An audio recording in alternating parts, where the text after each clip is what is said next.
interest rates are going up and everybody thinks the sky is falling. That is definitely not the case.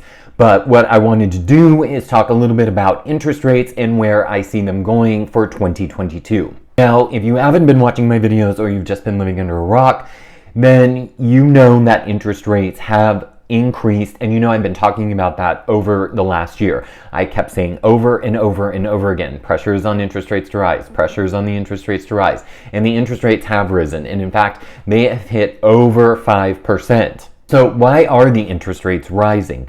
Well, it's a combination of factors. We are in this ridiculous inflation right now, and we've been paying a lot more for goods and services. I mean, you see it at the gas pump, you see it at the grocery store, you see it everywhere. We've been paying a lot more for the things that we consume. And because of all this inflation, we cannot have it go out of control. So what the government has to do in order to curb inflation and slow it down is put us into a recession by hiking interest rates. Now, we saw an increase in interest rates a couple of weeks ago. They went up. The Fed has said that they intend on raising interest rates at least 6 times this year. So the question on everybody's mind is exactly how far they could go. So in a Forbes article dated April 18th, it says very specifically, and you're going to find this quite interesting, the Mortgage Bankers Association mortgage rates predict that through 2022, mortgage rates will reach 4.8%. I got news for you. The mortgage rates have already passed 4.8%. And they predict the spreads will narrow by the end of 2024. Okay, so they were wrong. So the National Association's chief economist, Mr. Yoon, who we do love, by the way, he predicts that interest rates will go up to 5.5%. I got news for you. They're almost 5.5%. Now, I'm talking to other economists as well, and we are predicting that interest rates are going to hit at least 7% by the end of 2022. So I don't want any of you to be shocked by this right now.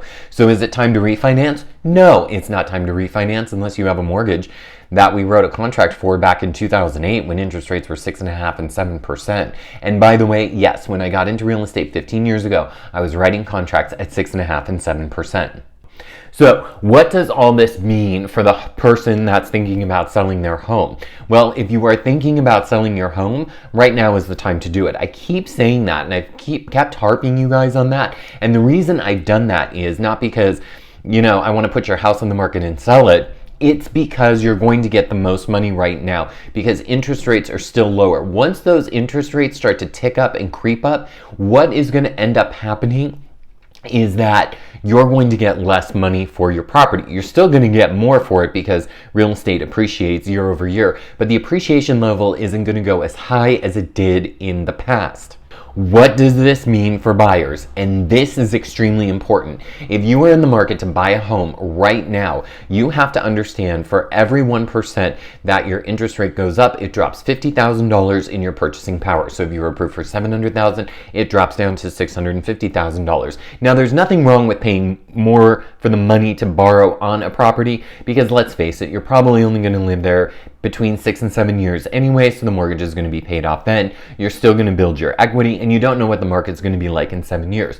We don't know if the interest rates will drop, which then you could refinance into a much lower rate. But the point is that if you are thinking about buying, you're going to have to start to think about some of the concessions that you want to make in terms of purchasing your property. So that might be, do you want a big yard for entertaining? Do you really need that right now? Or would it behoove you to have a smaller house with a smaller yard, entertain a little bit less, and then that way you can get a house to build the equity and get the tax deduction, the deduction on your taxes. Now, let's take it from another perspective. Let's say you're condo shopping and you're at a very entry-level price point, and one of your must-haves is, I must have a washer and dryer in my unit. Okay, I get that. It's nice to have a washer and dryer in your unit, but is that something you can give up today? Why do I say that?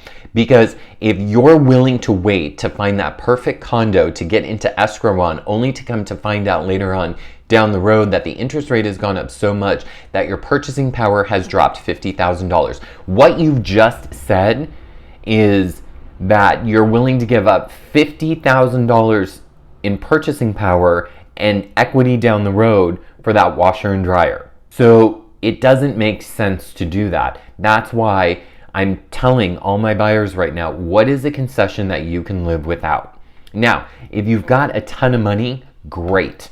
It is, you can put a lot of cash down and you can get what you want. But keep in mind that this interest rate hike does not affect the wealthy. It affects the average buyer in the market, because those that are extremely wealthy, they have the cash to pay for it. They don't care. The interest rate for them could go up to 10% and they could care less. And the reason they could care less is because they know that they have the cash to make a purchase on whatever it is they want, and they can scoop you up. So I hope that was a little bit helpful. These economists that I'm reading, everyone was saying, they're thinking that interest rates will hit 3.4 to 5.5%. I got news for you. It's definitely going to go higher. Interest rates are already over 5%. I'm writing contracts over 5%. I think they're going to get to 6.5% and 7% by the end of the year, and it's only April. We're halfway through April. We're almost at the end of April. So you have to ask yourself, is this something that you are willing to wait on? Or is this something you're willing to pull the trigger on? If you're ready to sell, let's get your home on the market. If you're ready to buy, let's get serious and make some concessions. I'm Chris Spade at Keller Williams Realty. Thanks so much for watching. I'd love to be your real estate resource of choice. If you have any questions whatsoever about what's happening in our economy, feel free to reach out to me at 619-818-2992. Thanks so much for watching, everyone. I hope you have a great day. Bye-bye.